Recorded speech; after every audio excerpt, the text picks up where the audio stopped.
is backing that. Amen. I wanted to sing that song, but because of time, we are going to leave that for next time.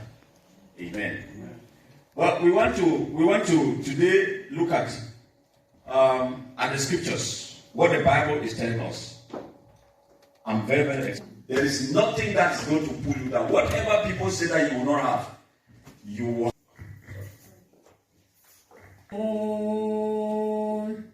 You are Lord, I will praise your name. Lift you high above. I have entitled today, Free Yourself from Yourself. Hallelujah.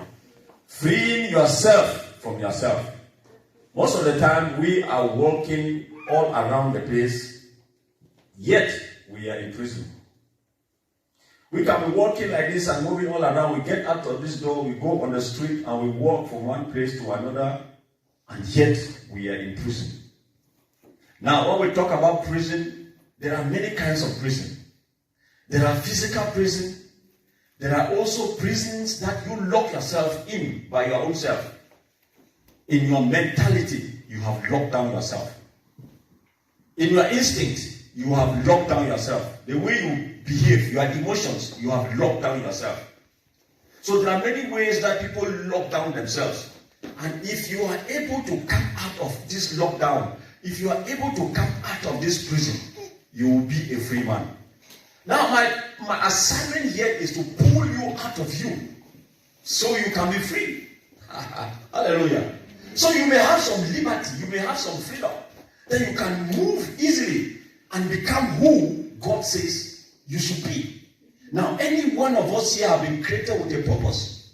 Everyone, these little ones that we see here, it doesn't matter how old, some are months old, but they have been created with a purpose in God's mind. Because he tells us in Jeremiah 1:5, he says that before I formed you in your mother's womb, I knew you. He says that before you came out, I predestined you as a prophet unto the nations. If you are a woman, you say a prophetess. Unto the nations. You were designed. You were created. So God had an intent before he made you. Now the question here is, are you living that intent? Are you living the purpose for which you were created? Are you living the motive that still hangs behind the mind of God? When he stood and called the other two, Jesus and the Holy Spirit, let us make man. Let us make this one. Let us make this one. Because there is an assignment on earth that he has to go and accomplish on our behalf. On the behalf of the kingdom where you and me come from. Because we are only passing through this world. We are not of this world. Are you accomplishing that thing? Are you sure you are on the pathway to that destiny? To the vision that God carved and placed in you? Are you in there? Are you sure that you are taking step by step? Are you sure that you are not delayed? Are you sure that you are not even modern and moving faster than your steps? Are you on time? Are you on purpose? Are you on the motive? Are you on track? These are some of the questions that we need to be asking ourselves. But John 8:36, he says that, so, if the Son sets you free, hallelujah, he says that you will be free. And some other version says that you shall be free indeed. It means that it's not something that is playing all around. We are talking about the Son of Man. We are talking about the Lord Jesus Christ who abandoned his glory in heaven and came on earth to save you and me. The Bible tells us that he came to do what? To seek and to save. So he has come to save you. He seek you and he has saved you. And that purpose for which he seeks to save you must be accomplished. It must be expressed in you, in what you do, in how you go about doing things, in your character. It must be manifested that human being like me and the other one, they can see what God has done for you. What is that purpose? That purpose is to benefit me and you. Because God created us and given us gifts. Are you the pastor? Are you the apostle? Are you the prophet? Are you the teacher? And if that be the case, are you living that gift that has been placed in you? Are you in that office that God has placed you to be? Or are you the one who has strong faith? Are you the one who can speak in unknown tongues? Are you the one who is the interpreter of the unknown tongues? Are you the one who carries wisdom, who can advise others? And do you live that? This is the question that we need to be asking ourselves. But the Bible tells us in John 8:36, it says, so if the Son sets you free, you are free indeed.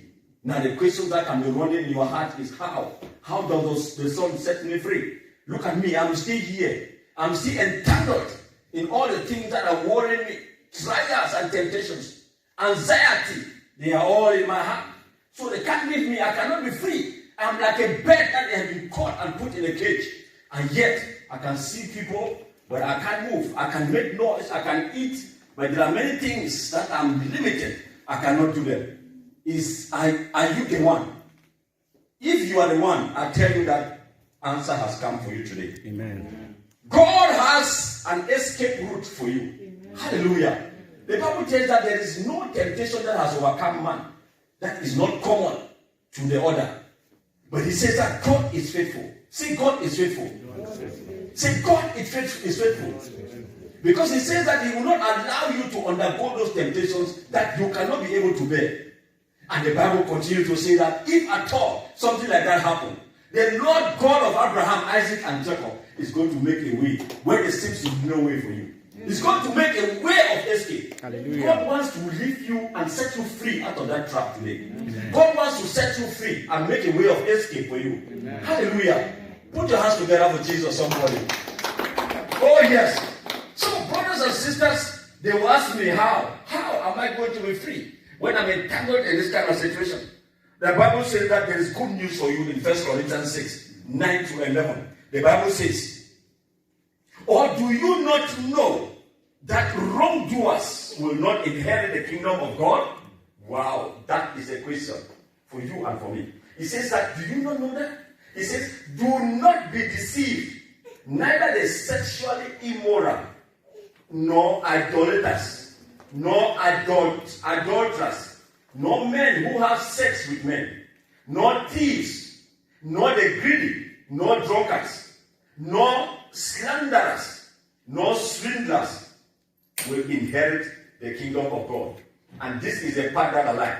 11 says, and that is what some of you were. Before God came, Jesus Christ saw us that we were in the hands of the enemy. He battered us from the left and to the right.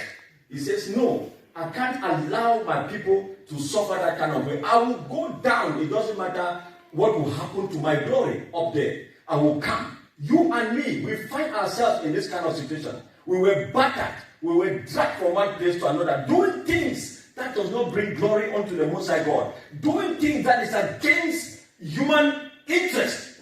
Just because of the lust of the flesh. We will do things that are against us.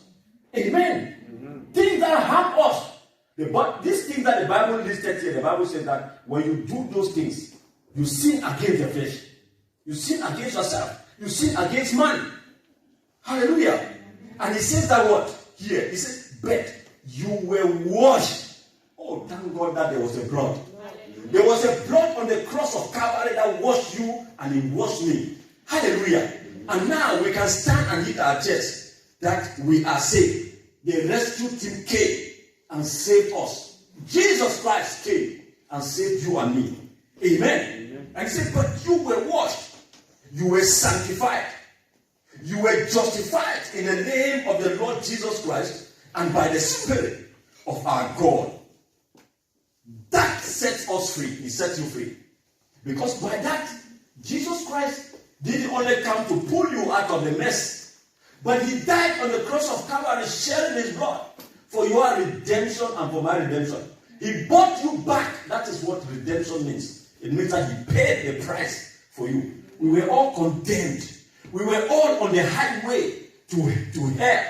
But Jesus said, no, this cannot happen. He says, no, it cannot happen. I will come down. What they were supposed to do for them, let them do for me. They were supposed to spit on you. They spat on Jesus. They were supposed to pierce you with a spear at your side. He says that this is my side. They were supposed to strike you 39 strokes. That comes out with flesh. Jesus said, this is my back. Do it for me. They brought that spear.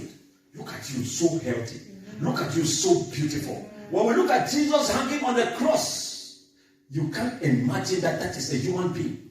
You would think that it is a meat that they have slaughtered from the slaughter. But yet, I cannot see any blood on anybody here. All of us are healed. All of us are well. Because that blood is spilled for you. That blood came upon your head, upon the crown of your head, right up to the sole of your feet, and washed you clean. And today you can stand and say, thank God. Thank your God for being there for me.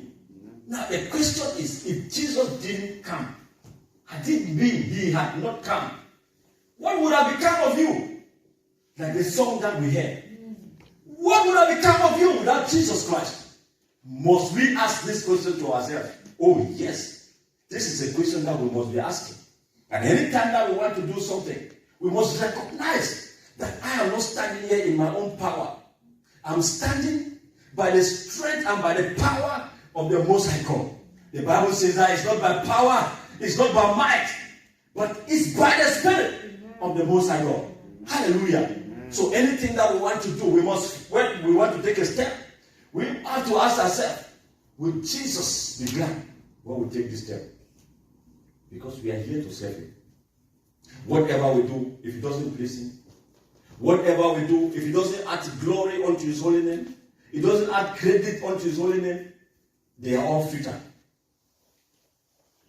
Is somebody getting this? They are all futile if we don't do that. This is what we have to aim all the time to be doing. What then is freedom? If we say we want to free ourselves from ourselves, how are we entangled? I just enumerated how we are entangled. But what then is freedom? Freedom for Martin Luther is submission to Christ through faith. That is freedom. And he goes on by saying that this freedom allows for a joyous exchange. Joyous exchange. I will come back to the interpretation a little bit. So we can handle some of those terminologies that can create some kind of irritation amongst us. He says, this freedom allows for a joyous exchange of the sinner's sins, death, and damnation for Christ's grace, life, and salvation. Did you see the exchange? The joyous exchange. And he goes on to say, this freedom then allows the believer to become a dutiful servant. Amen. A dutiful servant, which, to quote Reverend Johnson from his prepared remarks, trust the believer or trust the Christian back into human life. That is where freedom comes out from. So when the exchange has been done into what? Into grace, life, and salvation, then this duty of the servant who is a Christian, it thrusts you back into your normal life as a human being. And without this, we will still be entrapped. Without this, we will still be prisoners. Not prisoners of war, but prisoners in the hands of the enemy. There are many that are out there that are prisoners. They sit, they don't have freedom. The enemy dictates to them what they have to do. Go smoke cigarettes. Go smoke those high cigarettes. Drink and drunk. Commit adultery and so on and so forth. These ones, they can't control themselves. They only walk like sheep that is being led to the slaughter. And they go without knowing that. How many of you have seen a sheep that they are taken to the slaughter and the sheep knows, I will not go because this place, they are going to slaughter me. I will not see any light anymore. None. The sheep is ignorant about the situation. That is how most of these other ones are out there. They don't know what is happening. This brings us now to the place where this is our assignment, for us to bring this light to them.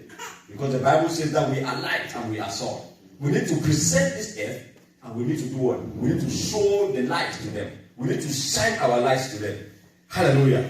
But I want to open up another chapter to show you how you can come out of this situation.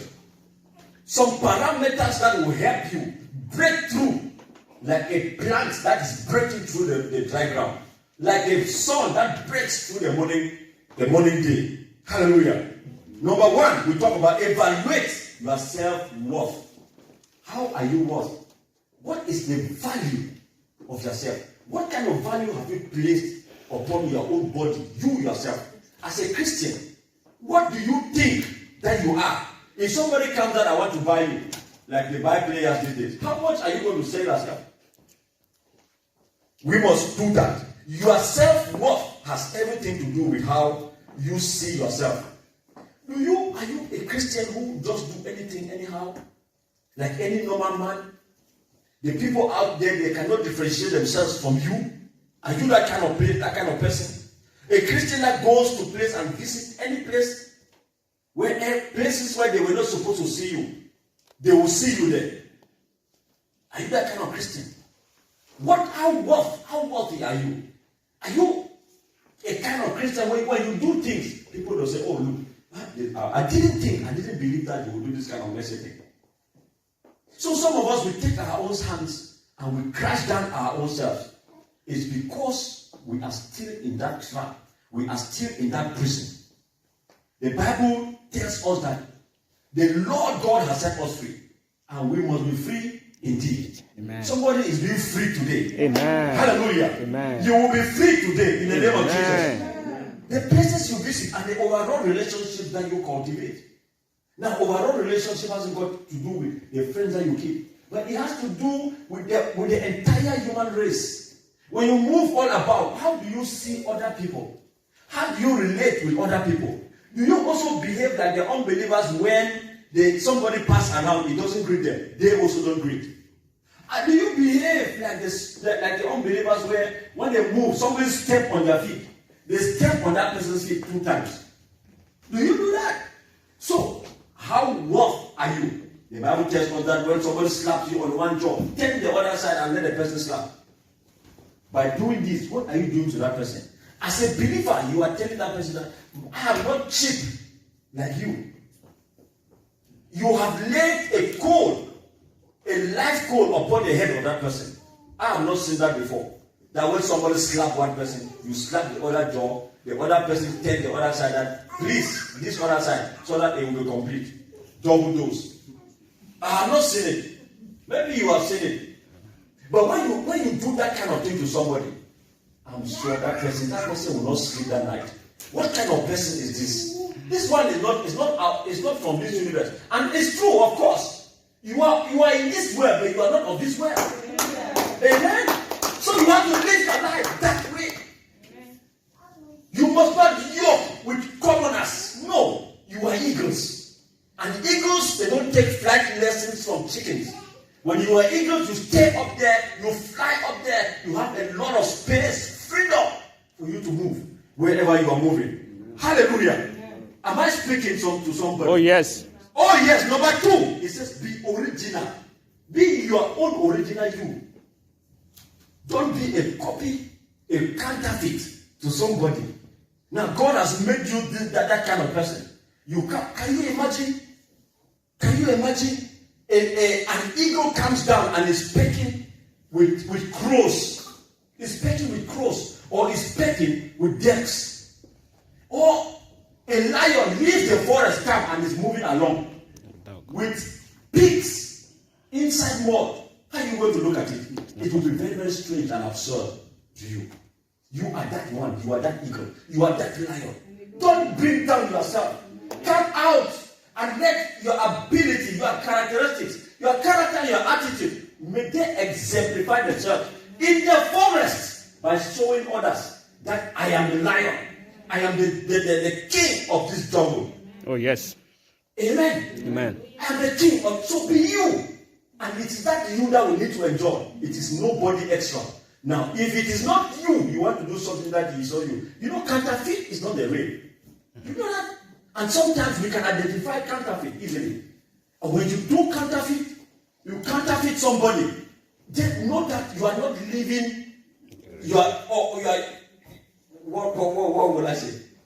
You are not living your purpose on earth here. And it will not interest anybody.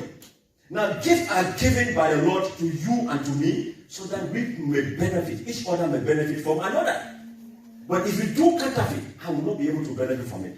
Because it's not going to bring that you out. It's not going to bring that beauty of that gift that the Lord has given to you. I pray that somebody's gift is going to come out today. So that we can be able to enjoy it to the fullest. Amen. Hallelujah. Amen. Number 3, exercise self-compassion and practice acceptance. I'm talking about forgiveness. I'm talking about compassion. Compassion is sorrowful, being sorrowful, and then you extend a helping hand. That is what we are talking about. But sometimes people, we don't have compassion on ourselves. When we make faults, when we make mistakes, we catch ourselves again in that same trap and place ourselves in deep mud. We will be sorrowful and start calling for pity parties. Then people should be coming to come and receive. We can't do anything again. Bones, muscles, ligaments, and tissues, they are all cracked out. Only because of that small mistake. Now, listen to me carefully. We are all human beings. And there is no one here who says that I can do all things. Totally perfect. Paul says I can do all things through Christ who strengthens me. If you lean on Christ, He's going to strengthen your mortal body. Hallelujah. But we make mistakes as long as we live in this flesh, in this tent. When you make mistakes, know that ask for mistakes is normal. Most of us will learn even through mistakes. If you don't attempt to do something because you are afraid of mistakes, you will never do that thing. And you will never be perfect in that thing that you are doing. We are champions. Amen? Oh yes, we are champions. Amen? We are winners. Do you accept this? We are victors. Hallelujah. But for your information, victors, they don't win all the time. They don't have victories all the time. Have you seen a boxer in a boxing ring without having a punch on his face? Most of them, when they come out of the base, out of the boxing ring, they are carrying the belt of champion. WB, how do they call that thing? WBA or WBC or whatever it is. They carry it up. They can't see it because blood has covered their eyes and their eyes are swollen. They cannot even see it. But yet they are champions. You are a champion. Don't be afraid to fail. Don't be afraid to fall. Don't be afraid to hit your feet. Amen. But one thing that I'll minister to you today is that when you do that, when you fall, stand up again. Amen. Clean yourself and continue that journey. Amen. Hallelujah. That is the only time that you can win. You cannot be a failure if you still continue. As for the race that we are doing, all of us are winners. We are winners. The Bible tells us that all of us will have a prize. Amen. At the end if you don't give up. The Bible says that keep on doing good. Keep on doing good. Keep on doing good. Keep on doing good. Amen. For the appointed time, your benefits and your goods will come. He will pay you. God does not allow His servants to work without pay. He told Jacob, He said, I didn't call you to serve me in vain. Oh, your career Basotorio. He has not called you to serve Him in vain. God has not called you to serve Him in vain. He's going to reward you. Your crowns are there. Hallelujah, Jesus. Amen. Hallelujah, somebody. Amen. Amen. Amen. God is good. All the time. So the compassion thing, we should put it beside. We should put the forgiveness, the unforgiveness thing beside. We should go to that level, to that stage where we forgive ourselves. We have compassion on ourselves. You get when you fall, get up the next day and go to the mirror and look at you. Amen. You say, me, I will not stay. Amen. Me, I'm going somewhere. Oh, yes. Me, I am winning. Amen. I can't afford to lose. Amen. Amen. Amen. You have to talk to yourself. You have to be a speaking person. You have to be a spiritually positive, confessive person. Positive declarations must be coming out of your mouth, all the time. Oh yes. The Bible tells us the word of God it's a sword of the Spirit. Yes. When you launch them into the atmosphere, you cannot see the destruction that it is doing, but it is doing great destruction, and it is bringing the things that we want. Hallelujah. Amen. God created the whole of this universe with His words. He spoke and things came to be. He spoke and things came to be. And if you are a God, why will you not speak? The Bible tells us that we are gods. But we don't know that. Ye are gods. Know ye not that ye are gods? But you have made yourself to be like a mere man. And a mere man is a person who does not have power. If you are a child of God, you have power in your lips. Amen. You have power to declare. Amen. So don't let compassion put you down. Amen. Don't let unforgiveness hold you captive. Unforgiveness is a trap. It's a thing that eats believers. It is not only in the world there, it is also creeping in the church. But if you identify it, you have to block it out. Amen? Amen. Forgive yourself as well as forgive others. There are many things that we as unbelievers, at the time that we were unbelievers, would have done before. And when we come to Christ, that thing is still chasing us. We are still in that thing, still thinking about that thing. God tells me, and He's telling you today, that as far as the east is from the west, so has He removed your transgression and your sins. Amen. You will see them no more. Amen. It says that even if they are as strong as scarlet and as red as crimson, He is able to pull that scarlet out. He is able to wash that blood out of the system and then place you again once more as the righteous one, being justified, as clean, shining as the snow. Hallelujah. Amen. So, dear family, resentment will keep you tethered, and the past will prevent you from forward movement. You will not grow because of the past. When you carry the past, it's like a weight. Somebody is dragging something and is running. How can you be running with something that you are dragging? You can't move faster, isn't it? Can you compare yourself with somebody who is free? The person is free. Nothing is entangling that person. The person will run faster than you. But we must be the head and not the tail. Amen. Amen. We must be not only above and not beneath. The Bible says that you are more than a conqueror. Do you want to stay in that place? Get rid of those things. Clean up yourself. Come out of that cage. If you have to break the cage and fly out like a bird. Amen. Amen. So you will be free. You will free yourself if you forgive and let go. Number 4. Learn to say no. Hallelujah. Amen. Learn to say no. May no be in your life today. Amen. Amen. May somebody learn the word no. There are many people who don't know how to say no. They don't know how to say no. Anything is yes, yes, yes, yes, yes. Things that are wrong, yes. Things that they cannot do, yes. And they put themselves in bondage. When the time comes, the person is asking you, why did you do that thing? You start crashing your head. Tension. When you have tension, stress is added onto it. You cannot move. There are things that you must stand your ground. And you said no. As a child of God, you must walk circumspectly like a wise person and not like a fool. You must be like the children of Issachar who knew their times and they knew exactly what to do during that time. You must know when to say yes and you must know when to say no. Nobody should frighten you. Even if it's your boss is coming, is asking some things that you don't need to say yes. Say no. God is backing you for that. Amen. Hallelujah. Amen. It doesn't matter if somebody comes with 1 million to you, to the things that you're supposed to say no. Don't say yes because you see the 1 million. Yeah. The Bible tells us that bribery perverts justice. It corrupts and it bends the hand of the righteous. Hallelujah. Amen. Oh yes, we must put no in our mouth. It's not everything that is no. Joseph was sensitive in this. He knew this. That there are times I must say no to certain things. Or otherwise, you don't know, Joseph would have been killed.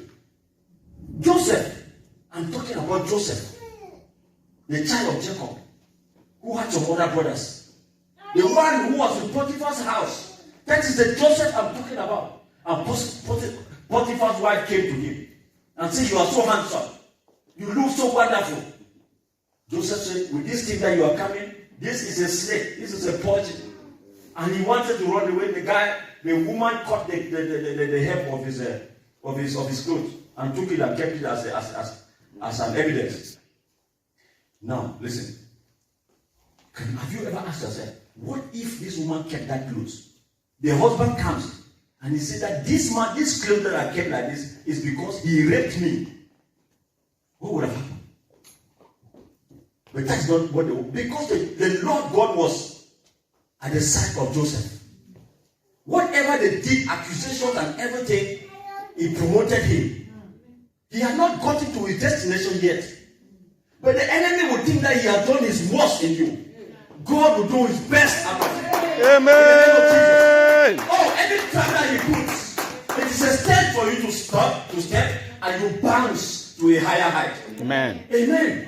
What about the case when Joseph, this situation, he knew that this is the place I'm supposed to say no. And he says yes. And he was there grinding the thing. The man comes. Oh, when the man entered his house, what would have happened to him? That would have been the end of Joseph's story. It would have ended there. That Joseph died in Potiphar's house. But he said no.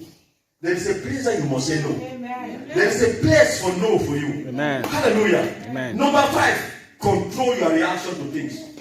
I'm talking about your egos. Your egos. Control your reaction. There are people who are they are hyperactive. They are hyperactive. Little things they drop up, they flare like fire. You have to control your instinct. Let your instinct not control your emotions. Amen. Control your emotions by the spirit that is in you and not your instinct. Instinct are things that are letting you, they are anger that has been raised up and they cause you to do terrible things that you will regret at the end. But never allow your instinct to control your emotions. Amen. As a Christian, there are times that you need to calm down yourself. When things happen, take time to examine what is happening before you react. Hallelujah. When you look at situations, people have reacted wrongly and it has led to the death of others. They have reacted wrongly and it has led to the death of themselves. They died as a result of that. So please take time before you react. Take time, let your ego is from the flesh. And let your flesh not try to determine who you should be. Amen. Number 6, love yourself. Hallelujah. Jesus. Say love yourself. Say, I will love myself. I love myself. There are many people who don't love themselves. There are many people who don't love themselves.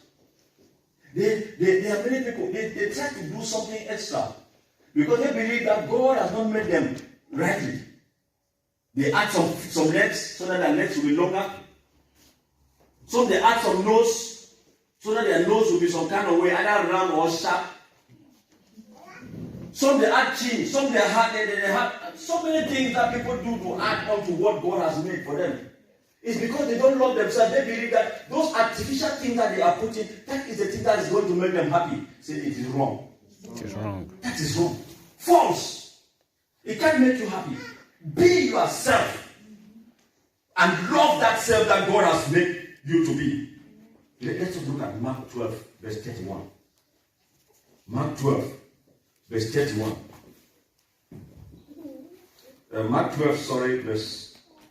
Mark 12, verse 28 to 31. Mark 12, verse 28 to 31. The Bible tells us here that one of the teachers of the law came and heard them debating. He said, noticing that Jesus had given them a good answer, he asked him, asking Jesus here, he said, of course, the commandments. Which is the most important? Which is the most important? That is what the man was asking. Then Jesus said, the most important one is this: hear, O Israel. He said, the Lord our God, the Lord is the one. Love the Lord your God with all your heart, and with all your soul, and with all your mind, and with all your strength. Wow. With all your soul, with all your mind, with all your strength, and with all your heart. You should love the God, the Lord your God that way. And he says that, the 31 says, the second is this: So Jesus was citing these two commandments, that these are the two, and this is all that it entails when it comes to commandments. He said the second is this: love your neighbor as yourself. There is no commandment greater than these. These now is referring back to the two commandments. Love the Lord God and love yourself. Love your neighbor as yourself. Now I want to zero in the fact that we need to love ourselves. There are two great commandments.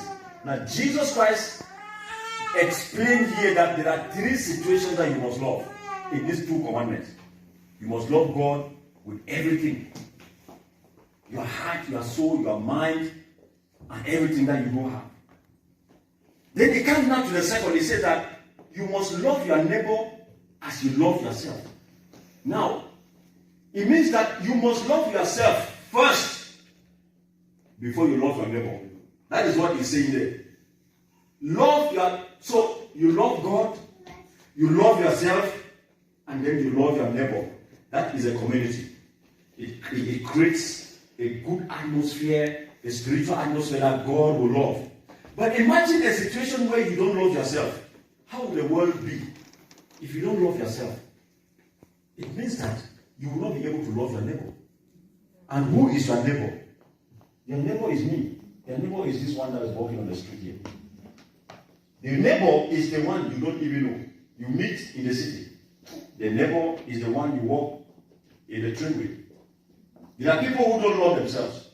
And anything that they think about themselves is death. They want to kill themselves. If those kind of people think of killing themselves, what about you? What about somebody that will not feel the pain? If you can have a suicidal idea in you for your own self, you realize that I am nothing. Will you recognize anybody like anything? The world will be a haunting ground for people. When we see these things are happening these days, that is the reason why we are carrying love.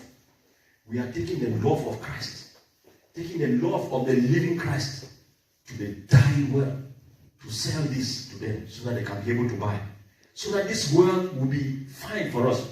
We must understand when we are doing this. We must be serious when we are doing this. We must know that if we don't do it, if this place is not at peace, we ourselves will not be at peace.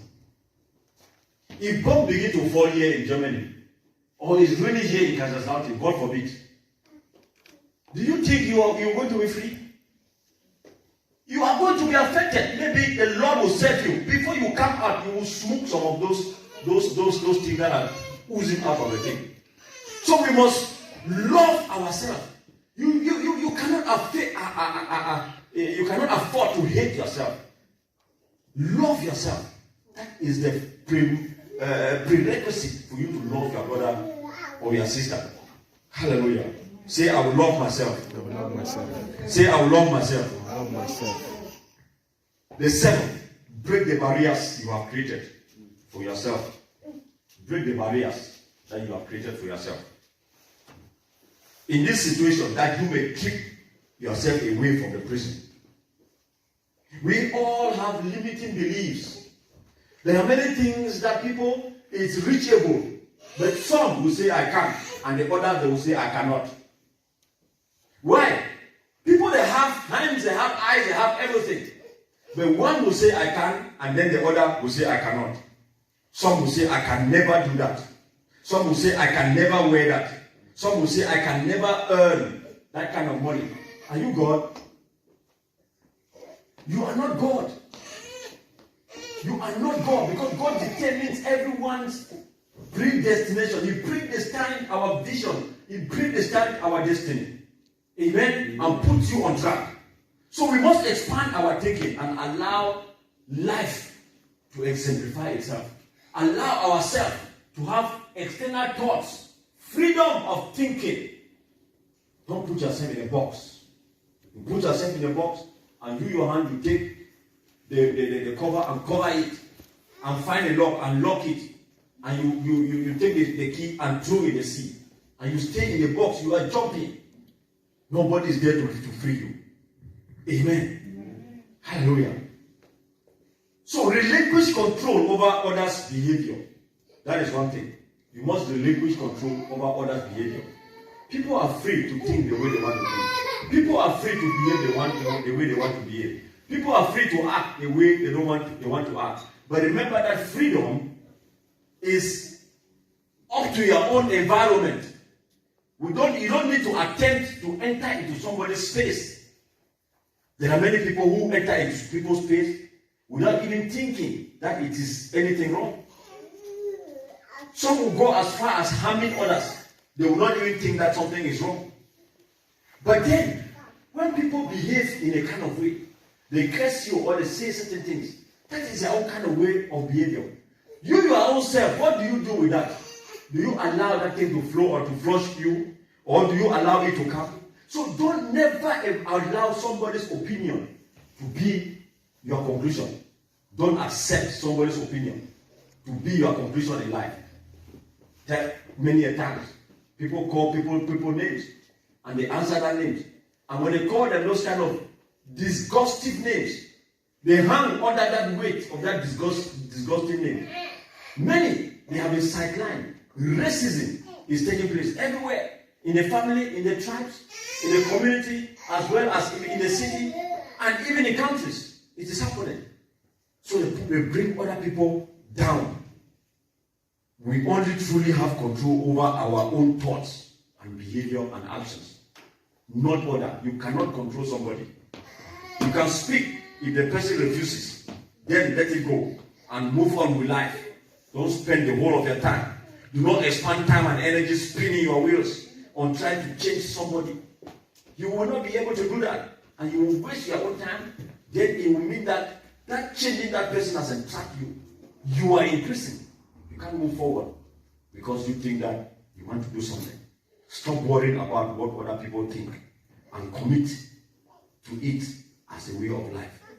Many of us, when people think about us wrongly, we succumb under that. They say, hey, because you are short, you will never get married. Because you are tall, you will never get married. Because you are slim, you will never get married. And so on and so forth.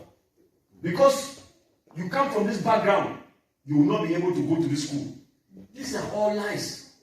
We should not believe the things that people are saying. We must know ourselves. It is only then that we can free ourselves from our own selves. Because if you don't know who you are, somebody is going to determine who you should be. And when a person tells you that thing you accept, know that you are finished in life. You will not be finished. Amen. Amen. Because we have children that are intelligent. You will not be finished. Amen. May you be on your feet.